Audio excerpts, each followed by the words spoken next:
Pemerintah Provinsi Sulawesi Utara menggelar ibadah Paskah bersama pada Kamis 4 April 2024.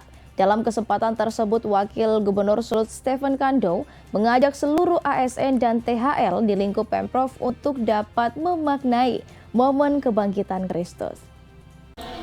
Ibadah Paskah bersama pemerintah Provinsi Sulawesi Utara dihadiri Wakil Gubernur Stephen Kando, Sekretaris Provinsi Sulut Steve Keppel, para pejabat Eselon 2 Pemprov, serta para ASN dan THL. Ibadah Paskah tersebut juga dihadiri sejumlah pemuka agama Kristen dan Katolik asal Sulut.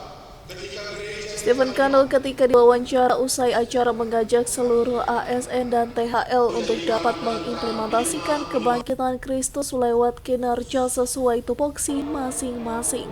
Kalau ibadah biasa itu ibaratnya seperti servis rutin, servis kecil, tapi Paskah ini servis besar untuk mengingatkan kepada umat Nasrani untuk pentingnya memaknai kehidupan kebangkitan yang sudah diberikan oleh Tuhan Yesus Kristus kepada umat Nasrani, supaya betul-betul mengisi berkah kebangkitan ini, berkah hidup ini dengan hal-hal yang positif, tidak hanya untuk diri sendiri, tidak hanya untuk keluarga, tapi yang paling utama bagi masyarakat dan lingkungan sekitar.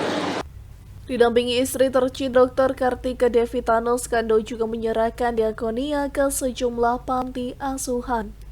Regina Mangki melaporkan untuk Kawan Wa TV.